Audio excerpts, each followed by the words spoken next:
ನಮಸ್ಕಾರ. ನಾನು ಗುರುಪ್ರಸಾದ್ ತುಮ್ಸೋಗೆ. ಕೇರಳದ ವಯನಾಡಲ್ಲಿ ಮೊನ್ನೆ ಭೂಕುಸಿತ ಉಂಟಾಗಿದೆ. ಎಲ್ಲ ಸುರಂಗ ಮಾರ್ಗ ಕೊರೀತಾ ಇದ್ದರು ಅನ್ನೋ ಕಾರಣಕ್ಕೆ ಈ ರೀತಿ ದುರಂತ ಸಂಭವಿಸಿದೆ. 2024 ಜುಲೈ ಕೊನೆಯ ಭಾಗದಲ್ಲೂ ಕೂಡ ಚುರ್ಲುಮಲ ಮತ್ತು ಮುಂಡಕೈ ಅನ್ನೋ ಎರಡು ಗ್ರಾಮಗಳಲ್ಲಿ ದೊಡ್ಡ ಮಟ್ಟದ ಲ್ಯಾಂಡ್ಸ್ಲೈಡು ಮತ್ತು ಪ್ರವಾಹ ಬಂದು ಸುಮಾರು ಊರನ್ನೇ ಕೊಚ್ಕೊಂಡೋಗಿತ್ತು. ಏಕೆಂದರೆ ಒಂದನ್ನು ನೋಡಿದ್ರೆ ಭೀಕರವಾಗಿ ಕಾಣಿಸ್ತಾಯಿತ್ತು. ಆವಾಗ ನಾನು ಅಲ್ಲಿಗೆ ಹೋಗಿ ನೋಡ್ಕೊಂಬಂದಿದ್ದೆ.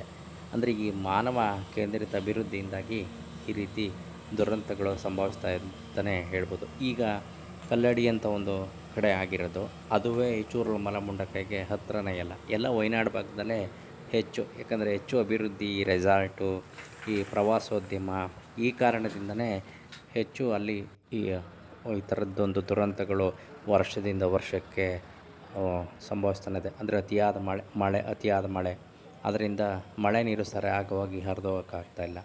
ಆ ಕಾರಣದಿಂದ ಈ ಥರ ದುರಂತಗಳು ಸಂಭವಿಸ್ತಾನೇ ಇದೆ.